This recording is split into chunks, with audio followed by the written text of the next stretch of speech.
చేయండి. ఓం సాయిరామ్. అందరికీ నమస్తే అండి. అందరూ బాగున్నారా? Welcome to Sai devotional stories. ఈరోజు సంక్రాంతికి ముత్తైదువులందరూ 5 రకాల గాజులు వేసుకోవాలి. అలాగే వినాయకుని గురించి, గుంజీలు ఎందుకు తీస్తారు, చలివేంద్రాలు ఎందుకు, ఇలాంటి విషయాలు ఈ వీడియోలో తెలుసుకుందాం. ఈరోజు ఉదయం నేను మా వారితో ఏమండి ఈ సంక్రాంతికి ఒక దోషం ఉందంటండి అని నేను మా వారికి చెబితే, ఏంటి అది అని మా వారు నన్ను అడిగారండి. అప్పుడు నేను ఇలా చెబుతూ ఉన్నాను. ఈలోపు ఒక ఆవిడ నా దగ్గరకు వచ్చి ఏమందంటే, మీకు 2 అబ్బాయిలు ఉన్నారు కదండి, మీరు నాకు గాజుల కోసం డబ్బులు ఇవ్వాలి అని చెప్పి నా దగ్గర డబ్బులు తీసుకుందండి. అయితే మా వారు ఏంటే ఎందుకే ఇలా ఇదంతా అని అడుగుతున్నారు. నేను ఇలా చెప్పానండి. అదేమిటంటే, ఒక అబ్బాయి ఉన్నవాళ్ళు 2 అబ్బాయిలు ఉన్న వాళ్ళ దగ్గరికి వెళ్ళి డబ్బులు తీసుకుని, ఇలా 5గురి దగ్గరకు వెళ్ళి గాజులకు డబ్బులు తీసుకొని 5 రకాల గాజులు వేసుకోవాలంటండి, మట్టి గాజులు అని నేను మా వారికి చెప్పానండి. అయితే మా వారు అంటున్నారు, ఇవన్నీ ఎవరు చెప్పారే, ఇవన్నీ నమ్మకూడదు అని అన్నారు. నేను అలాగే అన్నానండి వాళ్ళతోని. అయితే వాళ్ళు అంటున్నారు, మేము అలాగే అనుకున్నా, పిల్లల విషయం కదండి, అందుకే తప్పట్లేదు అని చెప్తూ ఉన్నారండి. కానీ పొద్దున్నుంచి అయితే నా దగ్గరికి వచ్చే వాళ్ళ సంఖ్య 10 మందికి 15 మందికి పైనే ఉందండి.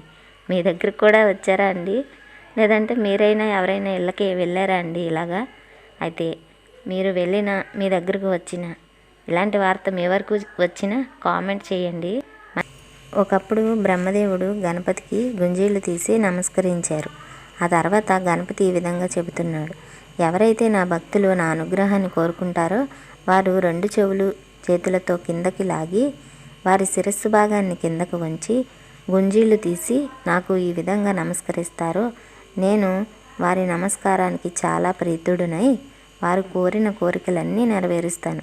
ఇది నాకు అత్యంత ఇష్టపూర్వకమైన నమస్కారం.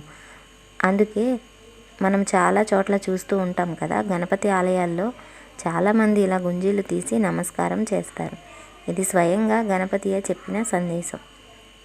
అలాగే చాలామంది వేసవికాలంలో చలివేంద్రాలు ఏర్పాటు చేస్తూ ఉంటారు.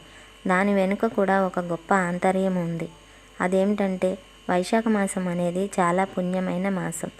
అనేక దానాలు చేసిన ఎంత పుణ్యమో, అనేక తీర్థ నదుల్లో స్నానం చేసిన ఎంత పుణ్యం వస్తుందో, వైశాఖ మాసంలో చలివేంద్రాలు ఏర్పాటు చేసి నీటిని చాలామందికి పంచి వారి దాహార్తిని తీర్చితే అంత పుణ్యం వస్తుందండి. అందుకే ఎవరైనా కాస్త మంచినీరు ఇవ్వమని అడిగితే మన ఇంటికి వచ్చినప్పుడు మనం తప్పక వారికి నీటిని ఇచ్చి వారి దాహార్తిని తీర్చిన పుణ్యమే కదండి. మనం అందరిలాగా చలివేంద్రాలు ఏర్పాటు చేయలేకపోయినా అడిగిన వాళ్ళకు ఇచ్చి పుణ్యము సంపాదించుకోవచ్చు కదండి. ఈ వీడియో కనుక మీకు నచ్చినట్టయితే మన ఛానల్ని లైక్ చేసి సబ్స్క్రైబ్ చేసుకోండి. Thanks for watching.